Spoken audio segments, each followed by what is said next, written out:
હેમાંગભાઈ, આપ શું માનો છો? આ ડિટેક્શનને કેવી રીતે જુઓ છો? આખા ઘટનાક્રમને કેવી રીતે મૂલવો છો? જુઓ રોનકભાઈ, જ્યારે આવા પ્રકારના ઈમેલથી આપણા નાગરિકોની સુરક્ષા જોખમાતી હોય અથવા તો પોલીસને બધાને દોડાદોડી કરવી પડતી હોય તો એ સ્વાભાવિક છે કે એ ચલાવી જ ના લેવાય.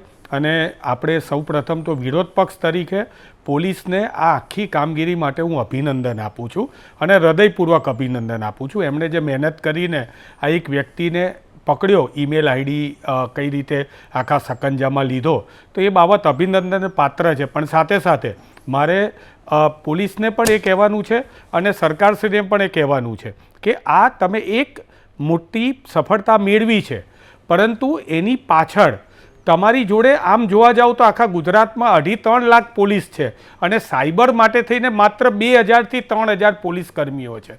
અને ગુનાઓની વાત કરીએ તો 18,000 ગુના ગરફોડ ચોરીના અને મારામારીના થતા હોય તો 1.8 લાખ ગુના છે એ સાયબરના થાય છે.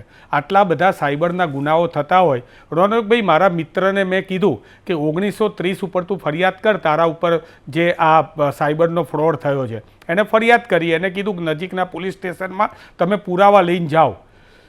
એ પોલીસ સ્ટેશનમાં ગયા, ત્યાં લાઈન લાગેલી હતી ફરિયાદોની. એક અધિકારી બચારા લેતા હતા બધા અને બહાર 15-20 જણ. મને કે હેમાંગભાઈ, અહીં તો લાઈન લાગેલી છે સાયબરના ગુનાઓની. છેલ્લા 9 મહિનામાં 1.42 લાખ કોલ આવ્યા છે 1930 ઉપર અને 72,000 લોકો જે છે એ 678 કરોડની ઠગાઈના ભોગ બન્યા છે. એટલે સરકારશ્રીએ પણ અને પોલીસે પણ વધારે મહેકમ વધારવાની જરૂર છે.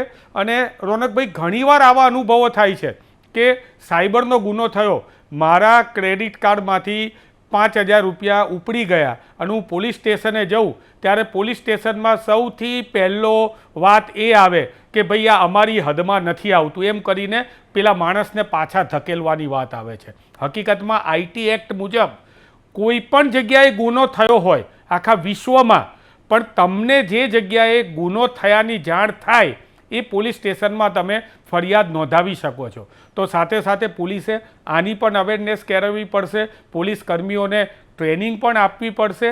અને સૌથી વધારે મહત્ત્વનો મુદ્દો એ છે કે તમે આની અંદર 2 મોડ્યુલના વાત કરી, ચેન્નઈ મોડ્યુલ અને બંગાળ મોડ્યુલ.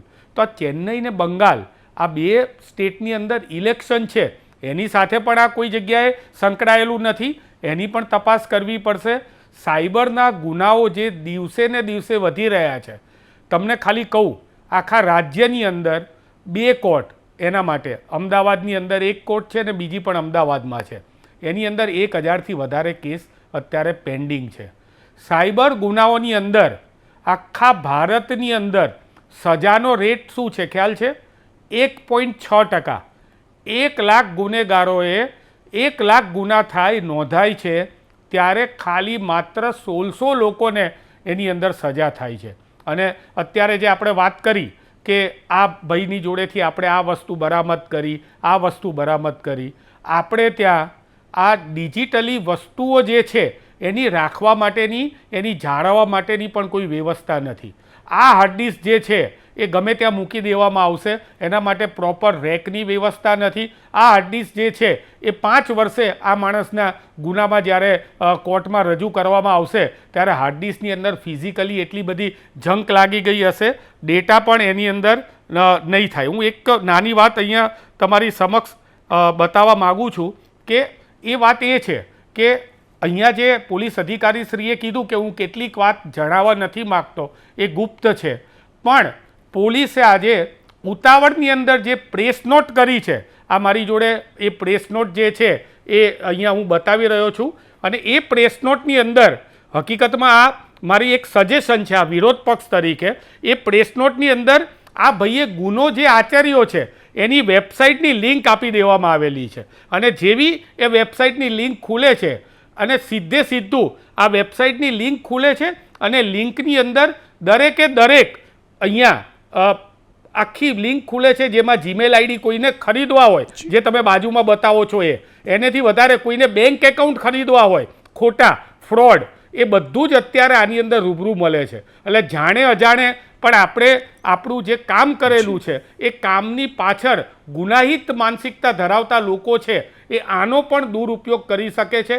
તો સરકારશ્રીમાં એવી વ્યવસ્થા હોવી જોઈએ કે ફટાફટ આને બેન થઈ જવી જોઈએ, આ વેબસાઇટ ના ખુલવી જોઈએ, અને માત્ર જ્યારે ગુનેગારને ગુનામાં રજૂ કરવાની હોય ત્યારે આ મને લાગે છે કે અત્યારે આ વેબસાઇટ દ્વારા ચીટિંગ કરવામાં આવતું હતું એમ કરીને વેબસાઇટની લિંક બતાવવાનો કોઈ જ જરૂર નહોતી. એ પ્રેસ નોટમાં ક્રાઇમ બ્રાન્ચ દ્વારા બતાવવામાં આવી છે. ભવિષ્યમાં આવી ભૂલ ના થાય એવો મારો ફીડબેક છે.